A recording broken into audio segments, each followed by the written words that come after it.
LPT, today I fucked up by trying to save my wife. Happened this morning. We were laying in bed enjoying sleeping in for the first time in a while. She was on her side, so I slid over to snuggle. We were having a really nice moment of closeness and suddenly she scoots more toward her side and starts to fall off the bed. A look of panic on her face pulled me into quick action as I grab onto her and start pulling her back up. It wasn't working. She kept moving off the bed, and I kept trying to pull her back on. Sheer panic in her eyes. I'm not sure which happened first, realizing where her eyes were looking or recognizing the distinct feeling of something crawling on me. It was then I saw it. A rather large spider had made its way from the covers to my stomach. At that point I understood she was trying to get away from me, panicking worse each second as I was pulling her back towards me. Suffice it to say the spider is no longer a problem, and we had a huge laugh about it when our heart rates returned to normal. TL/Doctor,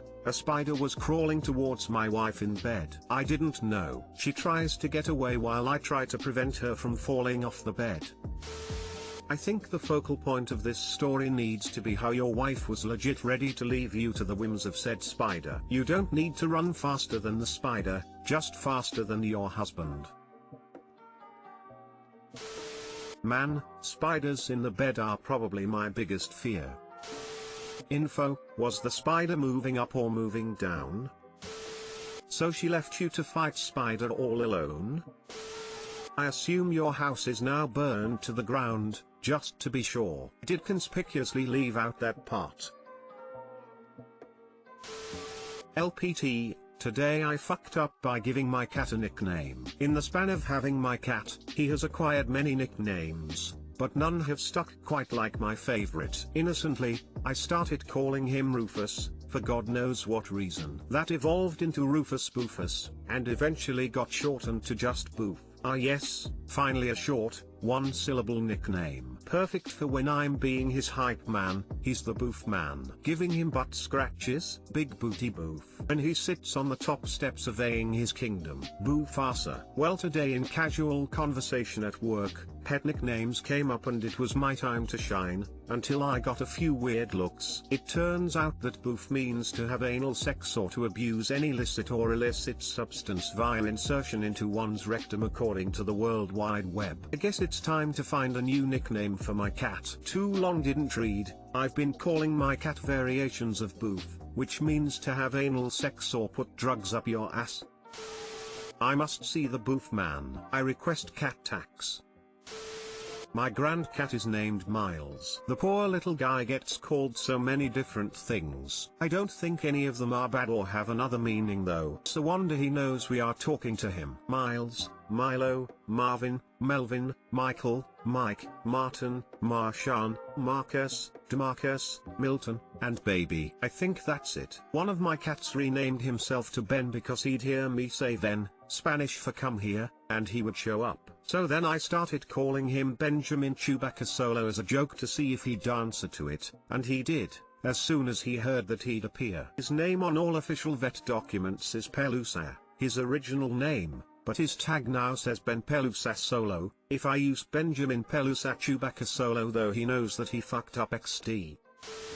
Big Booty Boof is my new favorite. I may just call my cat Bratz that. Freya Frey, Peanut, Peanut Butter, Frey Free, yo. Get over here. Gandalf Gandhi Pants, my little old lady. When I was a kid we used Boof to mean fart. Keep the name. If anyone brings this up again, simply respond, hey, don't kink shame my fucking cat, man. Today I fucked up by misjudging the squeakiness of my bed. A bit of background beforehand. So I just moved to a nice new apartment that's way better than my old one and have befriended my downstairs neighbor, a lady in her 60s. I haven't had a boyfriend in a while but do occasionally mess around with one of my guy friends, ex/crush, when he visits. We were in the middle of it the other day when my neighbor called me on my phone and said she was baking brownies and would be up in a while to give them to me. She's so sweet. I hung up after thanking her and proceeded on with my friend. Now this is the FU part 1. My bed is squeaky even when I climb into it, and in the moment I was having a good time and didn't care because I didn't think it would be that bad. The part 2 of the problem is the walls and floors are insanely thin, like I can hear conversations through the walls thin. So half an hour or so later we are done with what we were doing, and no sooner do we stop than I heard a knock at the door. I quickly throw on some clothes and it's my neighbor. Before I could say anything she gets this cheeky smile on her face and says, "Were you having sex?" I could hear the bed.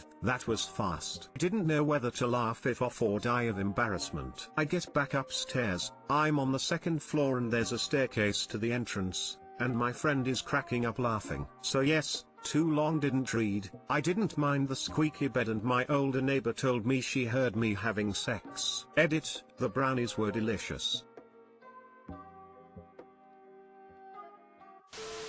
A friend of my dad's got married right after college, and some other guys found out where the newlyweds were staying the night of their wedding. They somehow got into their hotel room right before they checked in and padlocked a cowbell to the underside of the bed. Oh my god. Kinda similar thing, kinda not. My parents' bed is squeaky. Needless to say, I've heard some stuff young. Flip the tables and invite her up the next time he is around. This neighbor sounds epic emo. But how were the brownies?